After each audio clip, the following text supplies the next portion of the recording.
আবারও নির্বাচনী প্রচারণার খবর জানাবো। আর এ পর্যায়ে আমরা ঢাকার বাইরে যাব। নওগাঁয় এবং ফেনীতে দুজন সহকর্মী অপেক্ষা করছেন। শুরুতে নওগাঁয় যাই, আমাদের সহকর্মী শফিক ছোটনকে দেখতে পাচ্ছি। শফিক, আপনি এখন কোন আসনে আছেন?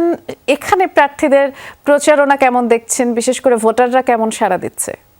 আমি আজকে নওগাঁ ৬ আসনে আছি। রানীনগর এবং আত্রাই এই দুই উপজেলা মিলিয়ে এই আসন। আমি সকাল থেকেই আসনের আত্রাই উপজেলায় আছি। এখন পর্যন্ত আমরা যেটি জেনেছি যে বিএনপি মনোনীত প্রার্থী এবং স্বতন্ত্র প্রার্থী রয়েছেন একজন, তারা এখন পর্যন্ত আজকের যে কর্মসূচি শুরু করেনি, তবে জামায়াতের প্রার্থী তিনি কর্মসূচি শুরু করেছেন সকাল থেকেই। তিনি ভোটারদের কাছে যাচ্ছেন এবং ভোট চাচ্ছেন দাঁড়িপাল্লা মার্কায়। একই সাথে এই এলাকার যেসব উন্নয়ন করবার আছে এবং তার যেসব নির্বাচনী প্রতিশ্রুতি সেগুলো তিনি ভোটারদেরকে দিচ্ছেন এবং উন্নয়নের প্রতিশ্রুতি দিয়ে তিনি দাঁড়িপাল্লা মার্কায় ভোট চাচ্ছেন।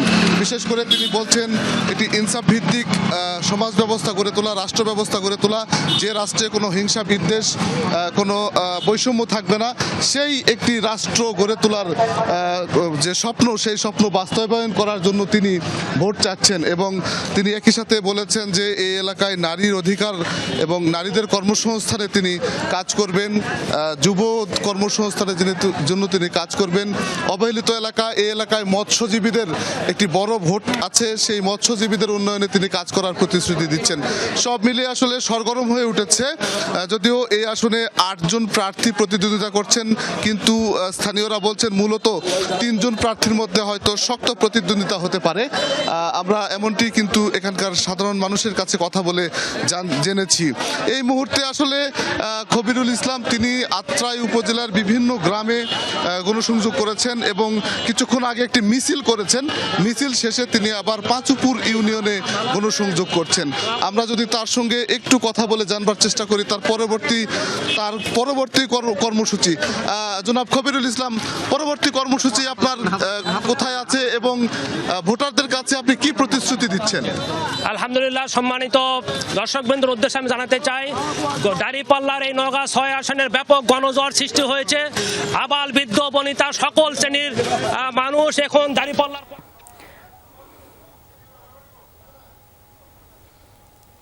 শফিক ছোটন, আমরা সেখানে জামায়াতের একজন প্রার্থীর প্রচারের খবর দেখছিলাম। ধন্যবাদ আপনাকে। আমরা এ পর্যায়ে ফেনীতে যাব। সহকর্মী আরিফুর রহমান অনেকক্ষণ যাবত অপেক্ষা করছেন। আরিফ, আপনার এখানে প্রার্থীদের গণসংযোগ কতটা জমে উঠেছে? বিশেষ করে আপনি খুব সম্ভবত ধানের শীষের কোনো প্রার্থীর সাথেই আছেন, তার প্রচারণা কেমন দেখছেন জানাবেন। বৃষ্টি, বিএনপির ভাইস চেয়ারম্যান আব্দুল আওয়াল মিন্টু তিনি তার নির্বাচনী যে আসন দাগনভূঞা এবং সোনাগাজী দুটি উপজেলাকে নিয়ে তিনি এখন আছেন সোনাগাজী উপজেলার নবাবপুর ইউনিয়নে। তিনি ঠিক আমার সাথে রয়েছেন। আমরা একটু তার সাথে একটু সরাসরি যুক্ত হব যে এই যে আপনি আপনার আজকে ৬ষ্ঠ দিনের মতো নির্বাচনী যে প্রচারণা চালাচ্ছেন, আপনি এলাকার মানুষদেরকে ভোটের জন্য কি কি প্রতিশ্রুতি দিচ্ছেন? শোনেন, প্রতিশ্রুতি দুই রকম। একটা হলো যেটা আমাদের ৩১ দফা আছে, যেটা আমাদের দলের চেয়ারম্যান প্রথমে ২৭ দফা দিচ্ছেন, পরবর্তীকালে বিভিন্ন দলের সাথে কথাবার্তা বলে এটাকে ৩১ দফা উন্নীত করছেন।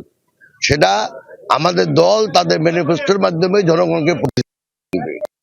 আর আমাদের এখানে যে কথাবার্তা হচ্ছে সেটা হলো আমাদের লোকাল যে সমস্যাগুলো আছে, যেমন আমাদের নদী ভাঙ্গনের একটা ব্যাপার আছে, সেচ ব্যবস্থার একটা ব্যাপার আছে, এগুলি আমরা ঠিক করবো। এটাই হলো আমাদের সাথে জনগণ। ধন্যবাদ। বৃষ্টি, আপনি শুনলেন প্রার্থী নিজে তার প্রতিশ্রুতির কথা বলছেন। তিনি সকাল থেকে যতগুলো পথসভায় গিয়েছেন তিনি প্রত্যেকটি পথসভায় বলছেন যে তিনি স্বাস্থ্য, চিকিৎসা এবং শিক্ষার প্রতি তিনি বারবার সমস্যাগুলোকে চিহ্নিত করে সেগুলো সমাধানে তিনি আশ্বাস দিচ্ছেন। শুনছিলাম সেটি। ধন্যবাদ আরিফ।